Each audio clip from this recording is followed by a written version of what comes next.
রাশিয়ার দুই বৃহত্তম তেল কোম্পানি রসনেফট ও লুকঅয়েলের উপর যুক্তরাষ্ট্রে আরোপ করা নতুন নিষেধাজ্ঞার জেরে সমুদ্রপথে রুশ তেল কেনা আপাতত বন্ধ করেছে চীনের রাষ্ট্রীয় তেল কোম্পানিগুলো। চীনের জাতীয় তেল company PetroChina, Sinopec, CNOOC ও ঝেনহুয়া অয়েল সাময়িকভাবে সমুদ্রপথে রাশিয়ার তেল কেনা বন্ধ রাখবে বলে জানিয়েছে চীনের একাধিক বাণিজ্য সূত্র। নিষেধাজ্ঞার ঝুঁকি নিয়ে উদ্বেগের কারণে কোম্পানিগুলো এমন সিদ্ধান্ত নিয়েছে। চীন সাধারণত প্রতিদিন সমুদ্রপথে প্রায় 14 লাখ ব্যারেল রুশ তেল আমদানি করে। এদিকে ভারতও যুক্তরাষ্ট্রের নিষেধাজ্ঞার ফলে রুশ তেল আমদানি উল্লেখযোগ্য পরিমাণে কমানোর পথে হাঁটছে। এর ফলে মস্কোর তেল রপ্তানি কমায় দেশটির রাজস্বকে চাপে ফেলবে। অন্যদিকে বিশ্বের শীর্ষ তেল আমদানিকারক কোম্পানিগুলো বিকল্প খুঁজতে বাধ্য হওয়ায় দাম বেড়ে যাবে। যুক্তরাষ্ট্র কলম্বিয়ার বামপন্থী প্রেসিডেন্ট গুস্তাভো পেত্রোর উপর নিষেধাজ্ঞা আরোপ করেছে। ওয়াশিংটন অভিযোগ করেছে পেত্রো মাদক চোরাচালান দমন করতে ব্যর্থ হয়েছেন এবং অপরাধী চক্রগুলোকে অবাধে সক্রিয় থাকতে দিয়েছেন। মার্কিন ট্রেজারি সচিব স্কট বেসেন্ট এক বিবৃতিতে বলেন, প্রেসিডেন্ট পেত্রো মাদক কার্টেলগুলোকে বেড়ে উঠতে দিয়েছেন এবং এই কার্যক্রম থামাতে অস্বীকৃতি জানিয়েছেন।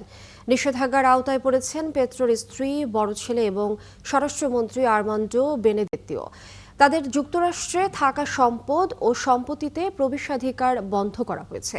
এদিকে প্রেসিডেন্ট পেত্রো সামাজিক যোগাযোগ মাধ্যমে অভিযোগ অস্বীকার করে বলেন, তিনি দশকের পর দশক ধরে মাদক বিরোধী লড়াই চালিয়ে যাচ্ছেন এবং যুক্তরাষ্ট্রের মাদক ব্যবহারের হার কমাতেও ভূমিকা রেখেছেন। যুক্তরাষ্ট্রে 3 সপ্তাহেরও বেশি সময় ধরে চলমান সরকারের শাটডাউনের কারণে বিপাকে পড়েছে সরকারি কর্মীরা। তাদের অনেকেই বেঁচে থাকার জন্য এখন ফুড ব্যাংকের উপর নির্ভর করতে হচ্ছে। সিনহুয়ার প্রতিবেদন মতে, শাটডাউনের 3 সপ্তাহের মাথায় যুক্তরাষ্ট্রের মেরিল্যান্ডের হায়ার্সভিলে বিনামূল্যে খাদ্য বিতরণ করা হয়। সেখানে সরকারি কর্মচারী ও ঠিকাদাররা খাদ্য সামগ্রী গ্রহণ করেন। সিএনবিসি নিউজের প্রতিবেদনে বলা হয়, বেতন না পাওয়ায় কঠিন পরিস্থিতির মধ্য দিয়ে যেতে হচ্ছে সরকারি কর্মীদের। গত 1 অক্টোবর যুক্তরাষ্ট্রের নতুন অর্থ বছর শুরু হলেও বাজেট বিল পাশ না হওয়ায় শুরু হয় সরকারের শাটডাউন। উচ্চকক্ষ সিনেটের রিপাবলিকানরা সংখ্যাগরিষ্ঠ হলেও বিল পাশ করতে বারবার ব্যর্থ হচ্ছে। এতে আরও দীর্ঘ হচ্ছে সরকারের অচলাবস্থা। বেতন ছাড়াই চাকরি করতে হচ্ছে জরুরি সেবা প্রতিষ্ঠানের 7.5 লাখ কর্মীকে। তহবিলের অভাবে সংকটের মুখে স্বাস্থ্যসেবা, বিমান পরিবহন সহ বেশ কিছু গুরুত্বপূর্ণ খাত। ব্যাপক সমালোচনা ও যুক্তরাষ্ট্রের হুঁশিয়ারির পর ফিলিস্তিনের পশ্চিম তীর দখলের চিন্তা আপাতত বাদ দিয়েছে ইসরায়েল। প্রশ্ন উঠেছে, ইসরায়েলের সব দখলদারিত্বের নিয়ে নীরব থাকলেও পশ্চিম তীর নিয়ে যুক্তরাষ্ট্রের বর্তমান প্রশাসন কেন এত সরব? প্রেসিডেন্ট ডোনাল্ড ট্রাম্পই কেন পশ্চিম তীর দখলের বিপক্ষে? সম্প্রতি হওয়া গাজা শান্তি চুক্তি ছাড়াও এর পেছনে রয়েছে প্রথম মেয়াদে প্রেসিডেন্ট ট্রাম্পের করা আব্রাহাম অ্যাকর্ডস চুক্তি। শারমিন শ্রাবণীর প্রতিবেদন। যুক্তরাষ্ট্রের শান্তি পরিকল্পনা মেনে 10 অক্টোবর গাজায় যুদ্ধবিরতি শুরু হয়। এরপরও ইসরায়েল গাজার কিছু এলাকায় হামলা অব্যাহত রেখেছে। এতে প্রাণ হারিয়েছেন বহু ফিলিস্তিনি। ফলে যুদ্ধবিরতি ও যুক্তরাষ্ট্রের শান্তি পরিকল্পনার কার্যকারিতা নিয়ে প্রশ্ন উঠেছে।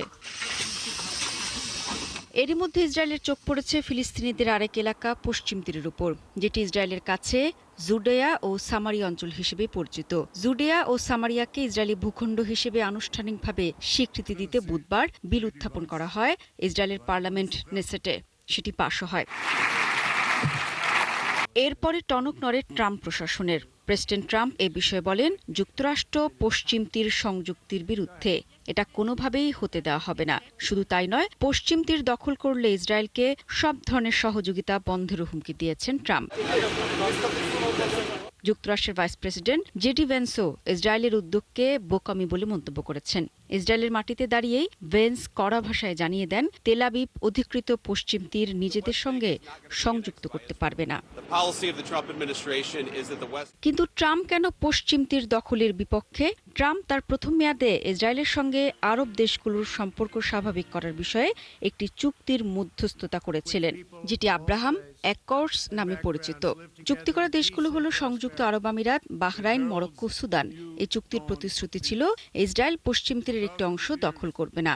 এই চুক্তিতে সৌদি আরবকেও যুক্ত করার কথা ছিল। এখন ইসরায়েল যদি পশ্চিম তীরের বড় অংশ বা পুরোটা দখল করে নেয়, তাহলে ওই চুক্তি লঙ্ঘন হবে। তাছাড়া সদ্য হওয়া গাজা শান্তি চুক্তিও ভেস্তে যেতে পারে।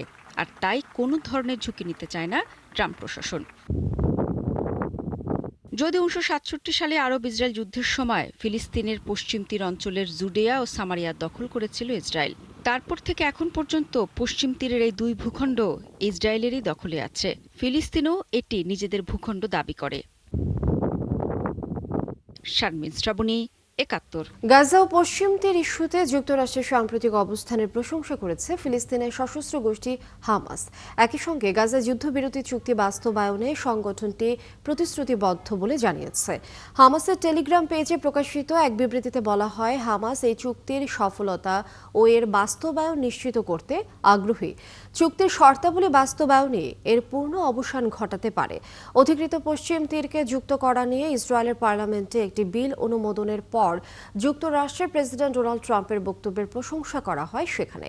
একই সঙ্গে দখলকৃত পশ্চিম তীরকে ইসরায়েলের সঙ্গে সংযুক্ত করার পরিকল্পনা প্রত্যাখ্যানকেও ইতিবাচক হিসেবে উল্লেখ করা হয় বিবৃতিতে। থাইল্যান্ডের রাজা মহা ভাজিরালঙ্কর্নের মা রানী সিরিকিত মারা গেছেন। তার বয়স হয়েছিল ৯৩ বছর। এক বিবৃতিতে জানিয়েছে থাই রয়্যাল হাউসহোল্ড ব্যুরো। রানী সিরিকে ২০১৯ সাল থেকে শারীরিক নানা জটিলতা নিয়ে হাসপাতালে ভর্তি ছিলেন। এর মধ্যে চলতি মাসে তার রক্তে সংক্রমণ ধরা পড়ে বলে বিবৃতিতে জানানো হয়েছে। দীর্ঘ ৬ দশকের বেশি সময় ধরে থাইল্যান্ডের রানী ছিলেন সিরিকেত। তিনি দেশটিতে সবচেয়ে বেশি সময় সিংহাসনে থাকা রাজা ভূমিবল আদুল ইয়াদেজের স্ত্রী। ২০১৬ সালে রাজা ভূমিবল মারা যান। এরপর সিংহাসনে বসেন তাদের ছেলে মহা ভাজিরালঙ্কর্ন। বিবৃতিতে বলা হয়, প্রয়াত মায়ের জন্য রাজকীয় অন্ত্যেষ্টিক্রিয়া আয়োজনে থাই রয়্যাল হাউসহোল্ড ব্যুরোকে নির্দেশ দিয়েছেন রাজা ভাজিরালঙ্কর্ন। রানী সিরিকেতের মরদেহ ব্যাংককের রাজপ্রাসাদের দুসিত থোর্ন হলে সমাহিত করা হবে। রাজপরিবারের সদস্যরা ১ বছরের শোক পালন করবেন।